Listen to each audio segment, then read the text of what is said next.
This is Brian 2. It's 13:38 hours on the 10th of July 2022. I met with the Iranian embassy, two different interviews, one by the assistant ambassador in Madrid, Spain at the Iranian embassy. It was a formal interview. I was formally interviewed by the Russian embassy in Cambodia. They took me in, sat me down, interviewed me, and by the Iranian embassy in Madrid. The Chinese embassy in Costa Rica, I just went in and talked to them. I told them my story, seeking asylum. But the the assistant Iranian ambassador in 2020, I was asking for asylum, humanitarian protection. He tipped me off that the American embassy, the U.S. government, was undermining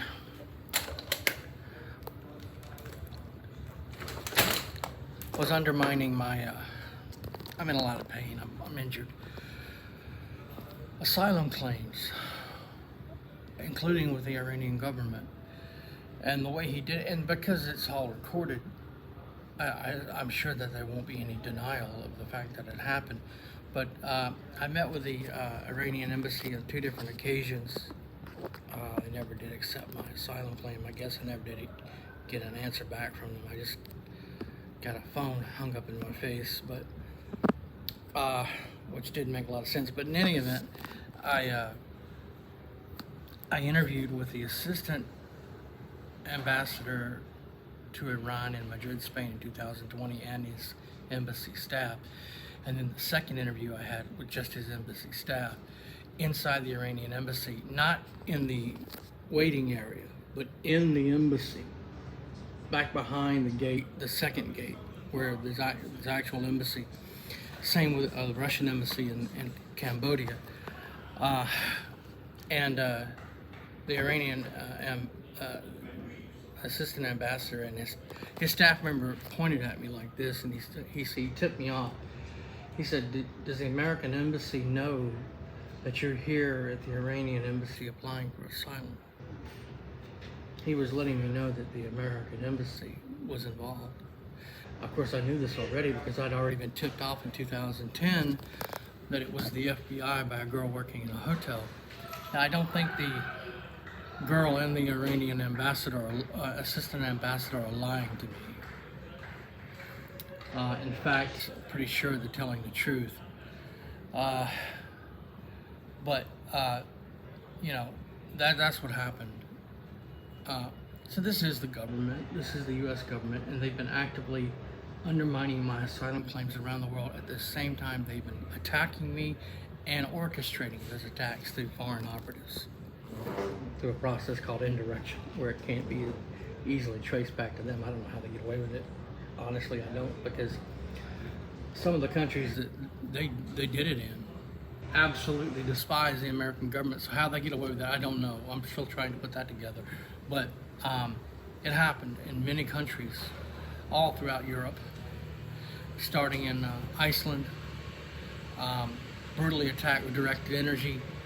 At the same time, they were undermining my asylum claim. The Icelandic authorities put me on the plane. I asked for my passport back so I could leave. The Icelandic authorities had the police put me on the plane and escort me back to New York, the very country that I was fleeing from. That was done by the American government to reestablish jurisdiction. That's how they're dirty as hell. They're absolute. It's not they act like criminals to become criminals. I think they come into these alphabet agencies as idealists, they're recruited as idealists, but in the process, they become worse criminals than the people they go after. And that's what happened with me. The FBI apparently decided they didn't have a case, so they just turned me over to these CIA, Department of Defense. I used to work for ITT Industries, Department of Defense in Kosovo. I used to work for FEMA, Department of Homeland Security. In fact, I was at their doorway last night being harassed in the airport in San Diego. That's another story. And I've been brutally tortured. and harassed and attacked, and I'm badly injured. But, you know, that recording, I don't know if the recording with the Russian embassy was recorded, I guess it was. But I gave them my paperwork and told them my story. I actually walked out of the embassy, and the guy came out after me, the Russian guy came out. He said, no, come back. So he brought me back into the embassy, sat me down and listened to my story. Then he took all my paperwork. They did the same thing. It was a formal interview in Iran. And the Iranian assistant ambassador met with me, and his staff pointed at me and said, I met with the assistant ambassador and his staff, pointed at me and said, does the American embassy know you're here? My reply to the embassy staff and the assistant ambassador was it's surprising. You could tell by the look on their face. When he said to me, he pointed to me and said, does the American embassy know you're here in the Iranian embassy today applying for asylum? I said to him, quote unquote, those were his exact words, by the way. I said to him, quote unquote, and again, I assume the interview was recorded. I said, quote unquote, answering him, I was at the American embassy 2 days ago trying to get a new passport. He looked at me he was amazed. He was very surprised. It didn't seem to make sense to him. So this is the American federal government, and I think they're assuming that my story is not going to get out. I think it's already out.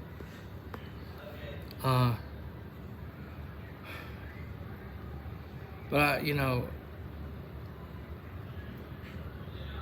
I got medical evidence to back up my claims that I'm being attacked. I don't know what more you need. I got video evidence of organized stalking attacks, including in transit zones around the world. I don't know more. I don't know what more to do. I actually had most of the attacks that just went unrecorded. Almost 99% of the attacks, 99.9% of the attacks went unrecorded.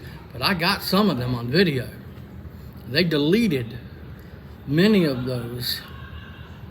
When they deleted between 3,000 and 4,000 videos, deleting 3 different YouTube accounts, and the grounds that they used for copyright violation, etc., they were using my own videos, my own material as grounds to suspend and then delete my account. So the Iranian embassy ambassador tipped me off in 2020 that it was the American government. And in 2010, a girl working at a hotel in Florence, Kentucky, tipped me off it was the FBI. And they're daily manufacturing evidence against targeted individuals. It's a continuous process. The victim is tortured to near incoherency with ELF waves, electromagnetic low frequency waves, with sleep deprivation torture, directed energy torture, so that he makes continuous bad decisions, poor decisions, and mistakes, so that he's portrayed as delusional, schizophrenic. In fact, it took the FBI 6 years to even answer my FOIA request, and that was only because I was in China and made a phone call from Hong Kong to the FBI office in Alaska saying, look, I recorded your people. I got a recording of your people. I secretly recorded your people. And this is what they said, and this is what they did. Well, we'll look into it. And then, after years of trying to get an answer, just repeated requests, because I did it online. Use software that just keeps generating the request over and over. Finally, they answered and said, you're schizophrenic. Sent a report saying I'm schizophrenic and schizoaffective. I guess the Iranian assistant ambassador, and that girl working at the hotel were also schizophrenic and schizoaffective. No, this is happening. This is really happening.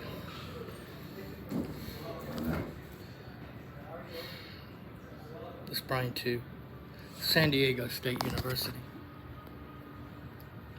I just gave the time. I don't know what time it is.